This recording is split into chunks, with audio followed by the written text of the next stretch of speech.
Don't come to my graduation. It's just for family and real friends, she said after I paid her tuition, so I walked away without a word. Now her family knows everything, and she's begging me to talk. Hey viewers, before we move on to the video, please make sure to subscribe to the channel and hit the like button if you want to see more stories like this. Thanks. When Madison and I first started dating, she was in her second year of college, juggling 2 part-time jobs and barely keeping her head above water. I was already working full-time at a small logistics company, not glamorous, but steady. She used to joke that I was the only reason she didn't quit school. I'd bring her takeout during late-night study sessions, quiz her before exams, and listen when she'd cry about how she'd never make it.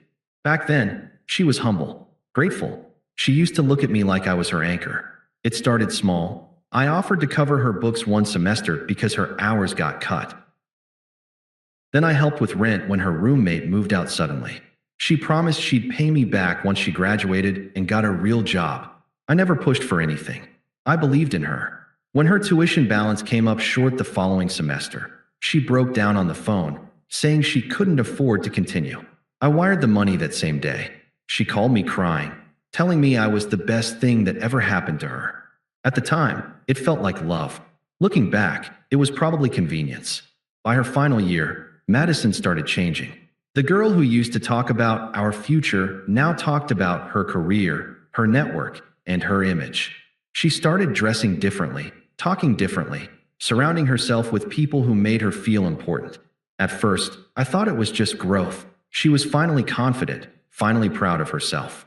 I wanted to be happy for her, but something about it didn't feel right. She stopped asking how my day was. When I'd mention my own work struggles, she'd just say, "You're fine. You're good at what you do," and change the subject back to her internship or some professor she wanted to impress. The first real crack showed during a dinner with some of her new classmates. They were talking about their post-graduation plans, jobs in big cities, internships abroad, and someone asked me what I did. I told them I managed supply chains for a regional company. Madison laughed a little too quickly and said, "Yeah, he's the practical one. Keeps me grounded." The tone stung, like I was a prop, not a person. On the drive home, I tried to shake it off. Me? That was kind of weird, huh? Felt like I was the odd one out. Madison? Oh, come on. They're just from different circles. You don't have to take it personally. Me? You laughed at what I do for work. Madison? It's not like that. You know I appreciate you. I can't wait to be done with school and move forward. You wouldn't understand the pressure. That last line stuck with me. I started realizing she only called when she needed something. Help proofreading a paper, a ride, money for some last-minute supply. If I didn't pick up, she'd send 3 texts in a row, followed by a "never mind, I'll figure it out." Then, when I'd finally called back, she'd act like nothing happened. As graduation approached, I thought maybe it was just stress. Finals, job interviews, trying to figure out her next step. It made sense. I told myself once she crossed that stage, things would calm down. We'd celebrate together, take a trip like we always talked about. But deep down, something told me that the girl I'd helped build her dream life wasn't planning on bringing me with her into it. A week before Madison's graduation, I was more excited than she was. I'd already taken the day off work, picked out a suit, and even bought her a small bracelet with her initials engraved, something she could wear as a reminder of how far she'd come. That Friday night, I drove to her apartment to drop off dinner. She opened the door halfway, like she wasn't expecting me. "Madison, oh hey, you should have texted first. I'm kind of in the middle of something." Me? "Yeah, sorry. Just brought you some food. Thought you could use a break." "Madison, thanks. Just leave it on the counter, okay?" There was a guy's voice in the background, familiar, but not someone I knew well. One of her classmates, maybe. I didn't ask. I just set the bag down and said goodnight. That night, I couldn't shake a strange feeling. It wasn't jealousy. It was something colder, like I was watching myself fade out of her life in real time. A few days later, she called. Her tone was light, casual, like she was reading from a script. "Madison, hey, so about graduation." Me? "Yeah, I've been looking forward to it."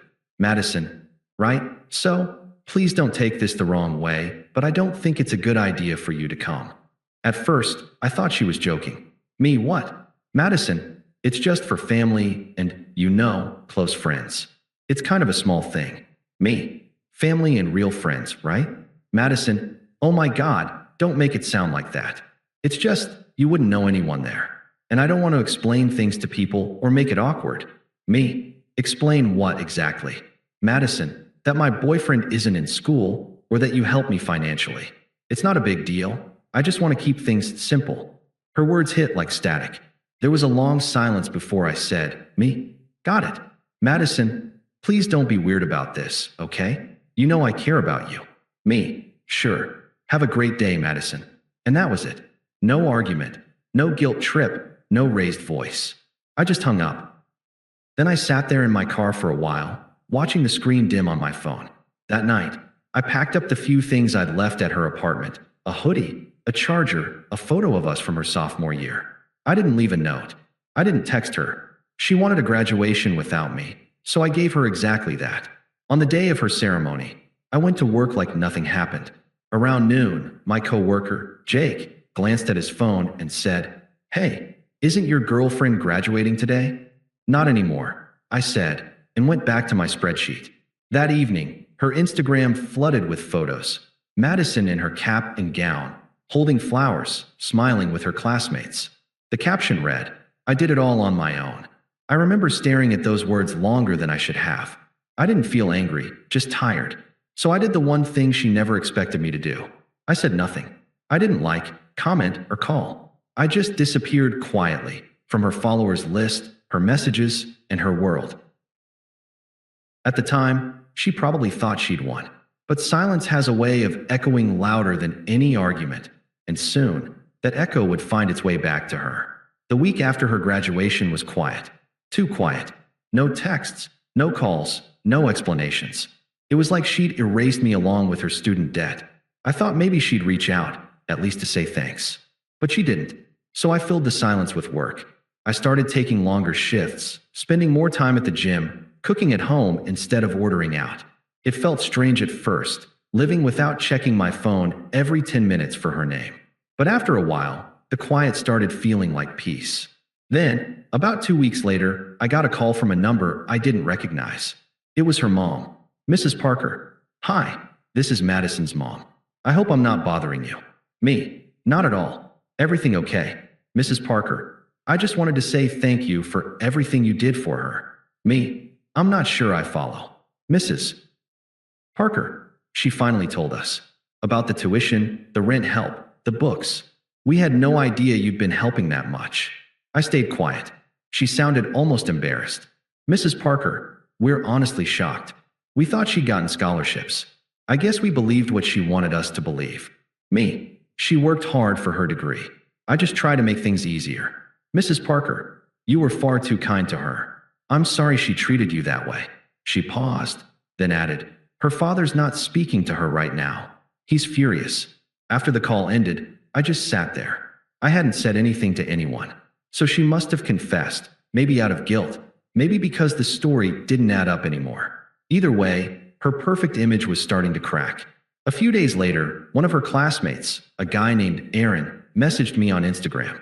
We weren't friends, but I remembered him from the dinner. Aaron, hey man, don't mean to stir things up, but Madison's been saying some weird stuff. She told people you were obsessed with her and tried to control her finances. Just thought you should know before rumors spread. I laughed. It was such a predictable move. She'd gone from pretending I didn't exist to painting herself as the victim. But this time, I didn't take the bait. Me, thanks for the heads up, man. I'm good. And I was. For the first time in years, I didn't feel like I owed her anything. Not an explanation, not a defense, not even a reaction. Meanwhile, the fallout hit her faster than I expected. Mutual friends started messaging me, saying things like, did you really pay her tuition? Or, she's telling people a totally different story. I just said, believe whatever you want, and left it at that. Eventually, the truth reached her parents in full detail. Madison's dad called me personally, something he'd never done before. Mr. Parker, son, I just want to say you're a better man than I ever was at your age. You didn't deserve how she handled things. Me, I appreciate that, sir. But really, I'm fine. Mr. Parker, she's been staying with us for a bit. Things aren't easy here right now. I didn't ask for details. I didn't need to. I could picture it. The tension, the embarrassment, her family seeing through the version of herself she'd been selling. She'd built her entire identity on being independent, accomplished, self-made. Now the people closest to her knew that the foundation of that story was built on someone else's sacrifice. I didn't feel satisfaction, just closure. One night, I looked through old photos, her graduation plans, the messages about tuition deadlines, the screenshot of the wire transfer receipt I'd sent when she was crying over losing her financial aid. Then I deleted everything. That was the real ending. Not the phone call, not the exposure, the deletion. But Madison wasn't done yet. When people like her lose control of the narrative, they don't let go quietly. And the first text came not long after. The first text came at midnight on a Thursday. "Madison, can we talk?" I stared at the screen for a while before locking my phone. I didn't reply. The next morning, another message came. "Madison, I know I messed up. Please just hear me out." Then came the calls. 3 of them. I ignored each one. She left a voicemail on the 4th. Her voice shaky, almost unfamiliar. "I didn't mean for things to go like this. My parents hate me right now. Everyone's judging me. Please, just talk to me. I need to explain." I didn't delete it. I just didn't respond. For a while, she tried every angle: guilt, apology, nostalgia. "Madison, I never said you didn't matter. Madison, you were my rock when no one else cared. Madison, you don't understand how much pressure I was under." Then, when I still didn't bite, the tone shifted. "Madison, you told them, didn't you? Madison, my family thinks I used you. You couldn't keep your mouth shut." That one made me laugh out loud. I hadn't told a soul. She'd done it all herself, trying to rewrite the story. I didn't respond to that either. But the messages didn't stop. It was like she was unraveling, switching from sweet to angry within minutes. "You were supposed to be proud of me. You made me look like a gold digger. You don't even know how hard this has been for me." Finally, I blocked her number. I thought that would be it. But a week later, I got a message request on Instagram. A long paragraph that started with, "If you ever loved me," and ended with, "I just want to meet and talk." She attached a photo of us from a trip we took last year, the one I'd deleted weeks ago. I didn't accept the message. I didn't decline it either. I just left it sitting there, unread, like a monument to what she'd burned down herself. Then, out of nowhere, her mom called again. "Mrs. Parker, she's been crying nonstop. Says she's sorry for everything. She knows you didn't say anything to us. We figured that out." Me, that's between her and her conscience. I'm not part of it anymore. "Mrs. Parker, I respect that. I just wanted you to know she's learning her lesson." I thanked her and hung up. But later that night, curiosity got the better of me. I checked Madison's social media. Her once polished feed, full of travel pics, latte art, and motivational captions, was now half deleted. Comments on her last post were brutal. "Didn't you say your parents paid your way? So much for being self-made. Guess money can buy a degree." And then, buried under it all, one comment stood out. "Maybe next time don't tell the guy who paid your tuition not to come to your graduation." Hundreds of likes. That's when I realized someone else must have known the story and put it together. Probably one of her friends who saw what happened firsthand. She'd humiliated herself, not through some revenge I planned, but by being exactly who she was. A week later, a letter arrived in the mail. Not an email, not a text, a real handwritten letter. I almost didn't open it, but curiosity won again. It was 4 pages long. She apologized, explained, rationalized, the usual mix of guilt and self-pity. But one line stood out near the end. "I just wish you'd shown up that day. I looked for you." I folded it back up and threw it in the drawer without finishing. I didn't go to her graduation because she made sure I knew I wasn't welcome. That wasn't on me. I wasn't the one who needed closure anymore. But for her, that moment when she looked out into the crowd and realized the one person who made it possible wasn't there, that was the start of her consequences. And they were only just beginning. It took about a month before things really fell apart for Madison. I didn't hear from her directly again, but people talk. Especially when someone who spent years pretending to be perfect suddenly loses control of the story. From what I heard, her job offer after graduation fell through. The company did background checks and asked for additional verification for her degree and funding. Something about discrepancies in her financial aid records. Probably because she'd claimed her parents paid when, in reality, the money came from my transfers. It triggered a review, and everything unraveled from there. Her parents, furious and embarrassed, stopped helping her financially. Her dad even made her move back home until she got her life together. She lasted 2 weeks before moving in with a friend from her program. That friend, by the way, was the same one who apparently told everyone what really happened. Meanwhile, I was fine, better than fine. Work was going great. I just finished a project that landed me a promotion and a solid raise. I used some of the money to finally take the vacation we'd always talked about. The one to Seattle she kept putting off because it wasn't a priority right now. I went alone, walked through Pike Place Market, took photos of the skyline, and realized that peace doesn't need to feel dramatic.